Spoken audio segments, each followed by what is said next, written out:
नमस्कार, स्वराज एक्सप्रेस में आप सभी का स्वागत है। बात छत्तीसगढ़ की में मैं हूं आपके साथ कविता पांडे। आज का हमारा मुद्दा है तैयार हम। छत्तीसगढ़ की बस्तर लोकसभा सीट के लिए पहले चरण की वोटिंग 19 अप्रैल को होगी। मतदान से पहले 17 अप्रैल की शाम चुनावी शोरगुल थम गया। 19 अप्रैल को सुबह 7 बजे से मतदान शुरू होगा। संवेदनशील जिलों में सुबह 7 बजे से दोपहर 3 बजे तक और सामान्य जिलों में सुबह 8 बजे से 5 बजे तक मतदान होगा। देखिए एक छोटी सी रिपोर्ट और आगे इसी पर खास मेहमानों के साथ चर्चा करेंगे। छत्तीसगढ़ की बस्तर लोकसभा सीट पर चुनाव होने हैं। इस सीट पर दलों ने पूरी ताकत झोंक दी है। चुनाव रण की बात की जाए तो कुल मतदाता 14,59,977, पुरुष मतदाता 6,95,950, महिला मतदाता 7,63,975, थर्ड जेंडर मतदाता 52। मतदान केंद्र बस्तर लोकसभा सीट पर कुल मतदान केंद्र 1,957 है। संवेदनशील मतदान केंद्र 1,258, सामान्य मतदान केंद्र 69। बस्तर लोकसभा सीट पर कुल 1,957 मतदान केंद्र बनाए गए हैं। बस्तर लोकसभा सीट के अंतर्गत 8 विधानसभा सीटें आती हैं। इनमें 5 विधानसभा सीटें संवेदनशील श्रेणी में रखी गई है। वहीं 3 विधानसभा सीटों में हालत सामान्य है। संवेदनशील सीटों के 1,258 केंद्रों में ही सुबह 7 बजे से दोपहर 3 बजे तक मतदान होना है। वहीं जगदलपुर, चित्रकोट और बस्तर विधानसभा के 699 केंद्रों में शाम 5 बजे तक वोट डाले जाएंगे। कौन कितनी बार जीता? इस सीट पर 1952 से अब तक कांग्रेस 6 बार, भाजपा 6 बार, जनता पार्टी 1 बार, निर्दलीय प्रत्याशी 5 बार जीते हैं। बस्तर सीट पर कुल 11 प्रत्याशी मैदान में हैं। कांग्रेस से कवासी लखमा, बीजेपी से महेश कश्यप, सीपीआई से फूलसी कचलाम, गोंडवाना गणतंत्र पार्टी से टिकम नागवंशी, बहुजन समाज पार्टी से आयतुराम मंडावी, हम राज पार्टी से नरेंद्र बुर्का, सर्व आदि दल से शिवराम नाग, राष्ट्रीय जनसभा पार्टी से कमल सिंह बघेल, आजाद जनता पार्टी से जगदीश नाग, निर्दलीय सुंदर बघेल, निर्दलीय प्रकाश गोटा। मुख्य मुकाबला आमने सामने। बस्तर लोकसभा में 8 विधानसभाएं आती हैं, जिनमें कोंडागांव, नारायणपुर, बस्तर, जगदलपुर, दंतेवाड़ा, चित्रकोट, बीजापुर और कोंटा है। इन 8 विधानसभाओं की बात करें तो 5 विधानसभाओं में बीजेपी का कब्जा है, जबकि 3 विधानसभा कांग्रेस के पास है। कांग्रेस ने अपना उम्मीदवार कद्दावर नेता पूर्व मंत्री कवासी लखमा को बनाया है, जो कोंटा विधानसभा से विधायक है। कवासी लखमा पिछली कांग्रेस सरकार में आबकारी और उद्योग मंत्री भी रह चुके हैं। वहीं बीजेपी की ओर से महेश कश्यप चुनाव मैदान में हैं। महेश कश्यप सरपंच संघ के अध्यक्ष रहने के साथ ही वर्तमान में बीजेपी एसटी मोर्चा के जिला अध्यक्ष भी हैं। हिंदुत्व के नेता की छवि होने की वजह से पार्टी की तरफ से इन्हें टिकट देना बताया जा रहा है। बस्तर में धर्मांतरण रोकने के लिए महेश कश्यप के नेतृत्व में कई रैलियां और आंदोलन हुए। बीजेपी ने महेश कश्यप पर भरोसा जताते हुए सरपंच से सीधे सांसद का टिकट दिया है। स्वराज एक्सप्रेस के लिए रायपुर से दिलीप साहू की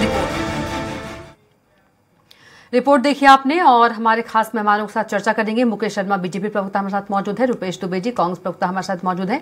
सबसे पहले मुकेश शर्मा जी के पास चलते हैं। मुकेश शर्मा जी, पहले चरण का मतदान कल है और जो 102 सीट है उसमें बस्तर सीट भी शामिल है। कितना आत्मविश्वास प्रत्याशी को लेकर? देखिए, निश्चित रूप से भारतीय जनता पार्टी लगातार लोगों के बीच जाकर संगठन के माध्यम से काम करते आई है और चाहे चुनाव हो या ना हो, भारतीय जनता पार्टी हमेशा लोगों के बीच रहती है। और इस बार भी लगातार आदिवासी भाइयों ने हमको विधानसभा में 8 में से 5 सीट दिया है। और अभी भी भारतीय जनता पार्टी के ऊपर में विश्वास हमारे वनांचल के भाइयों का बना हुआ है। तो बस्तर की सीट तो निश्चित रूप से हम जीतने वाले हैं। और उसके साथ साथ छत्तीसगढ़ की पूरी 11 की 11 सीट भारतीय जनता पार्टी जीतने वाली है। और कांग्रेस का खाता भी यहाँ खुलने वाला है नहीं। लगातार भारतीय जनता पार्टी को छत्तीसगढ़ में आशीर्वाद मिलता है। हर लोकसभा में कांग्रेस की सरकार थी तब भी हम लगातार 10 सीट और 9 सीट, इतने बड़े विधानसभा चुनाव में इतने बड़े जीत के बावजूद भी भारतीय जनता पार्टी को छत्तीसगढ़ में 9 सीटें मिली थी। और अभी भी बस्तर के आदिवासी भाई, वनांचल में रहने वाले हमारे भाई भारतीय जनता पार्टी को आशीर्वाद देने के लिए तैयार हैं और भारतीय जनता पार्टी भारी बहुमत से बस्तर लोकसभा चुनाव जीतने वाली है। ठीक है रुपेश दुबे जी, कल प्रत्याशी का जो किस्मत है, भाग्य है, वो ईवीएम में कैद हो जाएगा। जो मुकेश शर्मा है उन्होंने तो बहुत ज्यादा आत्मविश्वास दिखाया। उनका ये कहना है कि जो कांग्रेस, माफ कीजिएगा, जो जनता का आशीर्वाद है वो बीजेपी को मिलेगा और कांग्रेस का खाता नहीं खुलने वाला है। जी नमस्कार। जी नमस्कार। छत्तीसगढ़ में भाजपा अभी अति आत्मविश्वास से सरोगोर है, सत्ता के मद में चूर है। देखिए जिस प्रकार से छत्तीसगढ़ में भाजपा की सरकार आने के बाद विगत 4 माह में जिस प्रकार से नक्सली गतिविधियां बढ़ी और बस्तर क्षेत्र के हमारे जो भाई आदिवासी भाई हैं, आम जनता है, वो अपने आप को असुरक्षित महसूस करना प्रारंभ कर दिए हैं। एक अति आत्मविश्वास से भरे हुए भाजपा को ये सोचना चाहिए कि नक्सली गतिविधियों को रोकने के लिए डबल इंजन की सरकार फेल है। छत्तीसगढ़ में 5 साल भूपेश बघेल जी के नेतृत्व में जिस प्रकार से कार्य हुए, लेकिन रुपेश दुबे जी कहाँ से फेल है? एक दिन पहले ही तो 29 नक्सली को मारा गया है सुरक्षा बलों के द्वारा। निश्चित रूप से जो हमारे जवान हैं जिन्होंने नक्सलियों को मार गिराया, उन जवानों के साहस को हम सलाम करते हैं, लेकिन ये जवानों के साहस का प्रतीक है। छत्तीसगढ़ में भाजपा सरकार जिस प्रकार से नक्सली गतिविधियां रोकने में असक्षम है, इसके पहले आप जितनी भी गतिविधियां देखेंगे लगातार नक्सलियों के हौसले बुलंद थे। और तो और 2018 तक इनकी भाजपा की 15 वर्षीय सरकार थी, उसके आंकड़े देखेंगे और 2018 से हमारे 2021-22 तक जो हमारे छत्तीसगढ़ में कांग्रेस सरकार थी। लेकिन रुपेश दुबे जी, आप डबल इंजन की सरकार को फेल बता रहे हैं नक्सली मामले में, लेकिन छत्तीसगढ़ राज्य निर्माण के बाद इतनी बड़ी कार्रवाई हुई है, सुरक्षा बल जो हैं 29 नक्सली मार गिराए हैं।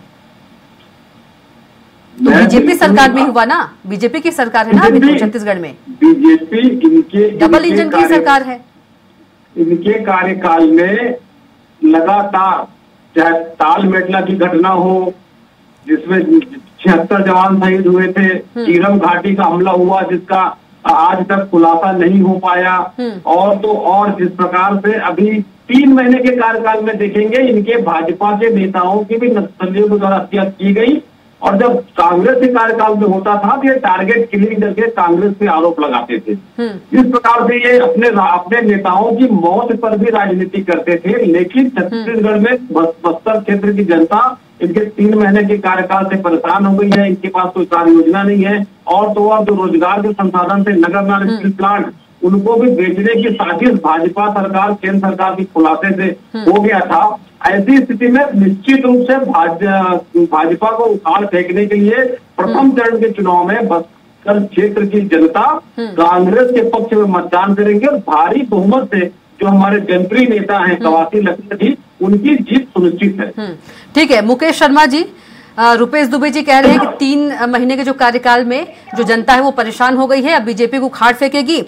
एक सवाल ये है कवासी लखमा जी को लेकर कि जो कांग्रेस के प्रत्याशी है कवासी लखमा जी, वो कद्दावर नेता हैं, 6 बार के विधायक हैं, पूर्व मंत्री भी रह चुके हैं। और जो यदि बीजेपी के प्रत्याशी की बात करें महेश कश्यप जी की, महेश कश्यप जो है वो पूर्व सरपंच रहे, पहली बार लोकसभा के चुनाव लड़ रहे हैं। कितना कमजोर या कितना कैसे देख रहे हैं उनके सामने, कवासी लखमा के सामने अपने प्रत्याशी को? देखिए, इसके पहले भी विधानसभा चुनाव के अंदर में इनके प्रदेश अध्यक्ष को हमारे एक छोटे से मंडल अध्यक्ष ने हराया है। इस बार भी लेकिन मुकेश शर्मा जी, कवासी लखमा एक बड़े नेता है, दिग्गज नेता है, कद्दावर नेता है, पूर्व जी। वो क्या है ये पिछले दिनों समाचार पत्रों में लोगों ने देखा है, सुना है, सबको मालूम है कैसे उनके सरकार के साथ भ्रष्टाचार के मामले में आरोप उनके ऊपर में लगे। तो कहीं ना कहीं जनता तुलना करती है। वहीं दूसरी तरफ भारतीय जनता पार्टी की बात है तो भारतीय जनता पार्टी ने एक बहन को, आदिवासी एससी कैटेगरी की, एसटी कैटेगरी की बहन को राष्ट्रपति जैसे सर्वोच्च पद पे बिठाया है। वहीं केंद्र सरकार में 12 अनुसूचित जाति के नेताओं को प्रमुख मंत्रालय दिए गए हैं। तो भारतीय जनता पार्टी कहीं ना कहीं हमारे एसटी वर्ग के लोगों के साथ लगातार न्याय का काम हमने किया है। उनको साथ लाने का काम किया है, उनके विकास के दिशा में काम किया है। वो कांग्रेस पार्टी को तो अभी विधानसभा में लोगों ने दिखा दिया है आईना कि कहाँ है कांग्रेस पार्टी। और ये लगातार 3 महीने के बात कर रहे थे, तो मैं आपको बता दूं इन 3 महीनों में 50,000 करोड़ रुपए लोगों के खाते में गए हैं अलग अलग योजना के माध्यम से। चाहे वो फिर महतारी वंदन योजना हो, फिर वो किसानों को बोनस का योजना हो, 2 साल का बाकी बोनस का योजना हो, और लगातार लोगों को प्रधानमंत्री आवास के माध्यम से लोगों के सिर के ऊपर में छत देने का काम भारतीय जनता पार्टी कर रही है। भारतीय जनता पार्टी के ही कार्यकाल में अब दोनों सरकार मिलकर आप देखेंगे तो एक एक घरों में 5-5, 7-7 अलग अलग योजना के लाभ लोगों को सीधे मिले हैं। वो समय चले गया जब 1 रुपया केंद्र सरकार भेजती थी और 15% 85 पैसे रास्ते में रहते थे, 15 पैसे रास्ते में अटक जाते थे। अब पूरा का पूरा पैसा सीधे हितग्राहियों को मिलते हैं।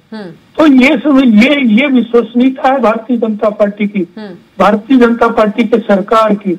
जब एक एक घरों में 5-5, 7-7 अलग अलग योजनाओं का लाभ मिलता हो, फिर वो महतारी वंदन योजना का हो, प्रधानमंत्री आवास का हो, उज्ज्वला योजना का हो, तो सीधा नल के माध्यम से पेयजल का हो, इस प्रकार से अनेक योजनाओं का लाभ एक ही परिवार में मिल रहा है। लोग देख रहे हैं किनके कार्यकाल में ये घोषणा करते हैं और कौन पूरा करता है। तो मोदी जी की गारंटी के ऊपर में पूरा विश्वास हमारे बस्तर के लोगों को भी है, पूरे छत्तीसगढ़ के लोगों को है। और वही कारण है कि पिछले बार भी हमको 11 में से 9 सीट मिली थी, और इस बार भी पूरा का पूरा छत्तीसगढ़ मोदी जी को साथ देने के लिए तैयार दिखाई देता है। बिल्कुल। वही दूसरी तरफ आप देखेंगे कांग्रेस के कार्यकाल में लगातार बस्तर चलता रहा, उज्ज्वलित रहे, लोग धर्मांतरण से परेशान रहे। तो कहीं ना कहीं लोग तुलना करेंगे, लोग कथनी और करनी की बात करेंगे। रुपेश दुबे जी, बहुत ही मजबूत दावा कर रहे हैं मुकेश शर्मा जी। मुकेश शर्मा जी के दावे तो अपनी जगह में निर्बल दुर्बल है। जिस प्रकार से देश के प्रधानमंत्री नरेंद्र मोदी जी और भाजपा की संकल्प पत्र में 4 करोड़ आवास बनाने की बात की गई है, जबकि सरकारी आंकड़ों के अनुसार केंद्र सरकार के ये आंकड़े हैं मात्र 2 करोड़ 58 लाख मकान ही पूरे देश में बन पाए हैं। ये झूठ की बुनियाद पे राजनीति करते हैं। प्रधानमंत्री आवास योजना के नाम पर छत्तीसगढ़ में भाजपा की सरकार ने अपने कैबिनेट के पहले निर्णय में ही लिया था, उसमें से 1 फूटी कौड़ी किसी भी हितग्राही को नहीं दिए हैं। ये छत्तीसगढ़ के भाजपा सरकार, डबल इंजन की सरकार का आम जनता के प्रति अन्याय है। और तो और जिस प्रकार से उज्ज्वला योजना की बात कर रहे थे ना, तो पूरे देश में 11 करोड़ से हमारी माताओं बहनों को उज्ज्वला योजना का लाभ देने की दुहाई भाजपा देती है। उसमें से 4 करोड़ ऐसे हैं जिन्होंने रिफिलिंग कभी कराया ही नहीं, और उसके बाद मात्र 5 करोड़ ऐसे लोग हैं जिन्होंने एक बार रिफिलिंग कराया। 5 और 4 9 करोड़ लोगों ने ही मात्र उज्ज्वला गैस योजना का लाभ लेने से दूर रहे। ऐसी स्थिति में ऐसी योजना बनाना, देश आज महंगाई के कगार पर है, बेरोजगारी के कगार पर है, इनका कोई विजन नहीं है। 30 लाख नियुक्तियां खाली हैं, उसके बाद की नियुक्ति भरी नहीं गई है। और छत्तीसगढ़ में महतारी वंदन योजना पे इनके द्वारा जो माताओं बहनों के साथ अन्याय किया गया, 18 से 21 साल की महिलाओं को, बहनों को इसका लाभ नहीं मिला, इन सब का खामियाजा भाजपा को भुगतना होगा। ठीक है रुपेश दुबे जी, कवासी लखमा जो है वो 6 बार के विधायक हैं और पूर्व मंत्री भी रह चुके हैं। लेकिन यदि हम बात करें बीजेपी प्रत्याशी महेश कश्यप जी की, वो पूर्व सरपंच रहे हैं और पहली बार जो है लोकसभा चुनाव लड़ रहे हैं। तो यदि देखा जाए कवासी लखमा को, तो उनकी इमेज साख पर है। अगर वो हारते हैं तो उनकी इमेज जो है वो साख पर है, और यदि जो महेश कश्यप जी है उनको हार जीत का ज्यादा फर्क नहीं पड़ेगा।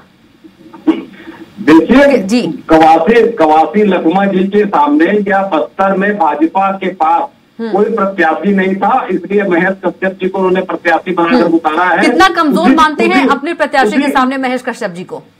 देखिए, महेश कश्यप जी के व्यक्तित्व पर मैं कोई टिप्पणी टिप्पणी नहीं करना चाहता, लेकिन जिस प्रकार से भाजपा की रीति और नीति है, उसमें महेश कश्यप का नाम डूबना तय है। और उसी प्रकार से कांकेर लोकसभा क्षेत्र में आ जाएंगे तो कांकेर लोकसभा क्षेत्र में जो यौनाचार के आरोपी रहे हैं उनको प्रत्याशी बना दिया गया है।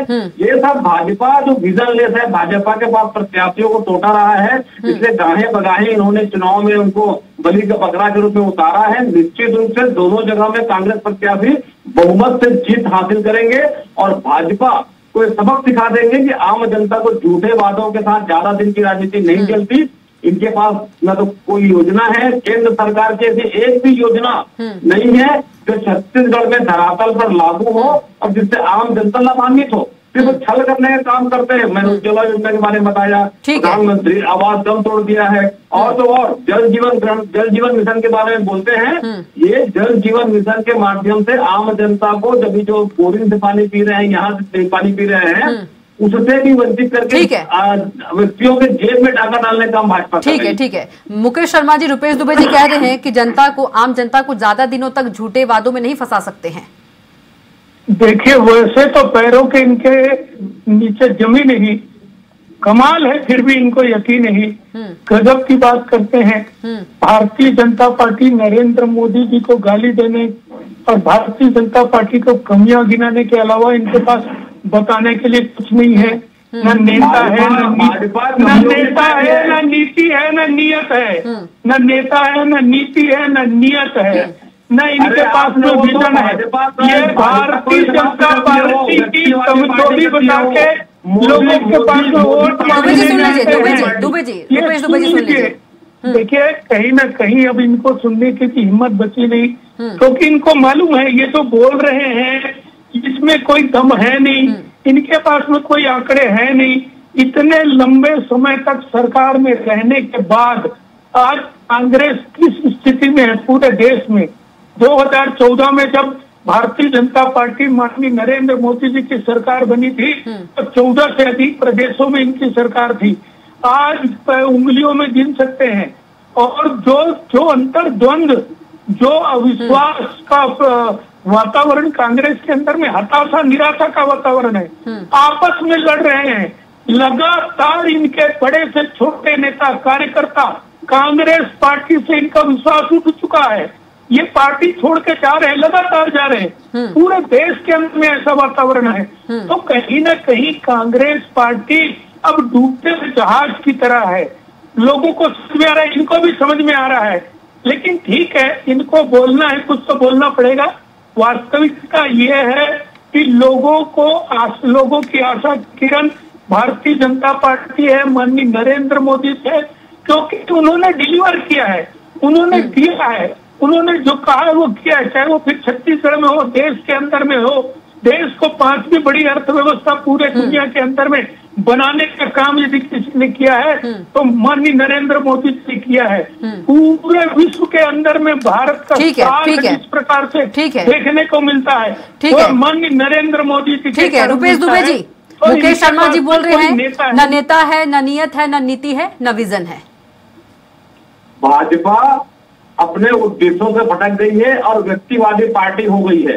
अब की बार मोदी सरकार बोल करके इनके मानसिक दिवालियापन हो गया है और ये अपनी मूल धारा से भटक गए हैं। जिस प्रकार से बात कर रहे थे कि आर्थिक अर्थव्यवस्था मजबूत कर रहे हैं, पूरे देश में, पूरे विश्व में भारत की अर्थव्यवस्था किसी छिपी हुई नहीं है। और तो और जिस प्रकार से मुकेश शर्मा जी सुन लीजिए, आंकड़े जान लीजिए, प्रधानमंत्री आवास के आंकड़े आप पता कर लीजिएगा अपने उद्धव ठाकरे कार्यालय में जाकर के देखिए। जिस प्रकार से इनके द्वारा 70 साल में मात्र 55 लाख करोड़ रुपए देश पे कर्ज था, इनके 10 साल में 215 लाख करोड़ रुपए कर्ज इन्होंने कर दिया और प्रति व्यक्ति 83% के कर्ज में आम जनता को डुबोने का काम भाजपा की है। मात्र अपने पूंजीपति मित्रों का लाभ, किसानों को जब कर्जा माफ करने की बात आती है तो ये किसानों के कर्जा माफ के लिए किसानों के एमएसपी की बात नहीं करते हैं, लेकिन अपने पूंजीपति मित्रों के 18 लाख करोड़ से अधिक की राशि कर्ज माफ करके जो फरार होगा तो पकड़ने में असक्षम है और पूंजीपतियों का कर्जा माफ करने की बात करते रहे हैं। इन्होंने किया है, जिससे देश के निम्न आय वर्गों के लोगों के साथ अन्याय हो रहा है। एक तरह में 25 करोड़ लोगों को गरीबी रेखा से ऊपर उठाने की बात करते हैं। अच्छा रुपेश दुबे जी की बात करते हैं। दुबे जी, कवासी लखमा कितने मतों से जीत रहे हैं आप जीत का दावा कर ही रहे हैं तो? देखिए, प्रजातंत्र में, जनतंत्र में आंकड़ों पे बात करना अतिशयोक्तिपूर्ण बात है, लेकिन बस्तर क्षेत्र की जनता आदि हमारे कवासी लखमा जी हैं, उनके प्रति पूरे श्रेय लुटा रही है, कांग्रेस के प्रति विश्वास जता रही है और 3 माह के छल से भाजपा के प्रति आक्रोश है और निश्चित रूप से भारी मतों से कवासी लखमा जी की जीत सुनिश्चित है। ठीक है, मुकेश शर्मा जी भारी मतों से जिता रहे हैं रुपेश दुबे जी कवासी लखमा को। आपके प्रत्याशी की आप बात कीजिए, महेश कश्यप जी की। देखिए, कहीं ना कहीं कांग्रेस के अंदर में विश्वसनीयता का अभाव है। ये विधानसभा चुनाव में भी बड़े शोर से चिल्ला के कहते रहे कि हम छत्तीसगढ़ में पूर्ण शराबबंदी करने जा रहे हैं, महिलाओं को 500 रुपया महीना देने जा रहे हैं, क्या हश्र हुआ। और अभी फिर इनके बस्तर जिले के कांग्रेस कमेटी के अध्यक्ष कहते हैं कि ये जो न्याय योजना लाए हैं ये कांग्रेस पार्टी के द्वारा फॉर्म नहीं भरवाया जा रहा है, ये सही नहीं है। तो ये खुद अपने जो योजना जो घोषणा पत्र शामिल किए उसके ऊपर में इनके खुलते लोग प्रश्न चिन्ह उठा रहे हैं। तो ये विश्वसनीयता का अभाव है, जो इनके लोगों को विश्वास नहीं है तो फिर जनता विश्वास क्यों करे। लोग समझते हैं कथनी और करनी में कितना फर्क है। जनता जनार्दन अब भुलावे में नहीं रख सकते आप उनको। अब वो होशियार हो गए, समझदार हो गए हैं, उनको समझ है कि कथनी और करनी में किसका फर्क है। भारतीय जनता पार्टी की सरकार को उन्होंने देखा है, इसीलिए सिर्फ 5 साल सरकार चलाने के बाद वापस इनको आधे सीट पे ला के बिठा दिया है। तो कहीं ना कहीं कांग्रेस पार्टी के अंदर में हम कांग्रेसी लोग विश्वास नहीं कर रहे हैं तो जनता विश्वास। हाँ, इसी से एक और सवाल याद आ गया रुपेश दुबे जी। मुकेश शर्मा जी ने बोला कि आपके कांग्रेसी नेता ही नहीं विश्वास कर रहे हैं, दिग्गज नेता, कद्दावर नेता शिशुपाल सोरेन जी बीजेपी में शामिल हो गए। देखिए, शिशुपाल सोरेन जी हो या कांग्रेस के जो भी नेता भाजपा में शामिल हो रहे हैं और पूरे देश के परिदृश्य से बात करेंगे तो भाजपा में वही नेता जा रहे हैं जिनके पर संवैधानिक संस्थाओं को दबाव है, चाहे अजित पवार जी हो, हेमंता विश्व शर्मा जी को। तो अमित शाह जी ने कहा था कि दुनिया का सबसे भ्रष्ट नेता हेमंता विश्व शर्मा है, उनको ये भाजपा में शामिल कर रहे हैं। उसी तर्ज में छत्तीसगढ़ में कांग्रेस आम जनता की सेवा करने के लिए तत्पर है, सेवा कर रही है और जो कांग्रेस में रहे हैं और जो सेवा आम जनता की सेवा करने से अपने आप को सक्षम नहीं पा रहे हैं या आम जनता की सेवा करना नहीं चाह रहे हैं, वैसे नेता ही भाजपा में जा रहे हैं। लेकिन अभी चूंकि चुनाव है तो भाजपा उनका अवसरवादी के रूप में उपयोग करेगी और बाद में उन नेताओं का असर क्या होगा ये छत्तीसगढ़ की जनता देखेगी, आप भी देखेंगे, मैं भी देखूं तो सभी देखेंगे।